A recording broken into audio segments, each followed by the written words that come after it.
ಅದಕ್ಕೆ ಮುಂಚೆ ಆದರೆ ಒಂದು 20 ಮಿನಿಟ್ಸ್ 25 ಮಿನಿಟ್ಸ್ ಬೇಕಾಗಿತ್ತು. ಈಗೆಲ್ಲ ಒಂದು 5 to 10 ಮಿನಿಟ್ಸ್ ಬೇಕು ಸರ್, ಅಷ್ಟೇ ಈಸಿ. ಬಂದು ತುಂಬ ಈಸಿ ಆಗುತ್ತೆ ನಿಮಗೆ ಸಮ್ಮರ್ ಡಿಪಾರ್ಟ್ಮೆಂಟಿಗೆಲ್ಲ. ಮುಂಚೆ ಎಲ್ಲ ಫೈಲ್ ಹುಡ್ಕೊಂಡು ಓಡಾಡಬೇಕಿತ್ತು, ತುಂಬ ಫೈಲ್ಗಳು ಇರ್ತಿತ್ತು, ಕ್ಲಮ್ಸಿ ಆಗೋದು. ಈಗ ಆ ಥರ ಏನೂ ಆಗಲ್ಲ, ಏನಕ್ಕೆ ಸಿಸ್ಟಮಲ್ಲೆಲ್ಲ ಬಂದ್ಬಿಡುತ್ತೆ. ಹಂಗಾಗಿ ಕೆಲಸನೂ ತುಂಬ ಎಫಿಷಿಯನ್ಸಿಯಿಂದ ಆಗುತ್ತೆ.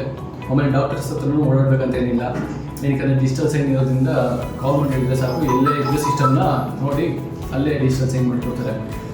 ಡಿಸ್ಕ್ರೈಬಿಂದ ತುಂಬ ಈಸಿ ಆಗ್ತಿದೆ ಕೆಲಸ. ಡಿಸ್ಚಾರ್ಜ್ ಎಲ್ಲ ಹೆಂಗಾಗ್ತಿದೆ, ಫಾಸ್ಟಾಗಿ ಆಗ್ತಿದೆ? ಡಿಸ್ಚಾರ್ಜ್ ಎಲ್ಲ ಅದಕ್ಕೆ ಮುಂಚೆ ಆದರೆ ಒಂದು 20 ಮಿನಿಟ್ಸ್ 25 ಮಿನಿಟ್ಸ್ ಬೇಕಾಗಿತ್ತು. ಈಗೆಲ್ಲ ಒಂದು 5 to 10 ಮಿನಿಟ್ಸ್ ಬೇಕು ಸರ್, ಅಷ್ಟೇ ಈಸಿ.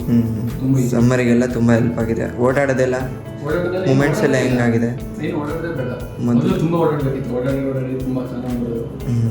ಈಗ ತುಂಬ ಚೆನ್ನಾಗಿದೆ. So overall describe support any time 24/7 ಯಾವ ಕಾಲ್ ಮಾಡಿದ್ರು ರೆಸ್ಪಾನ್ಸ್ ಮಾಡ್ತಾರೆ.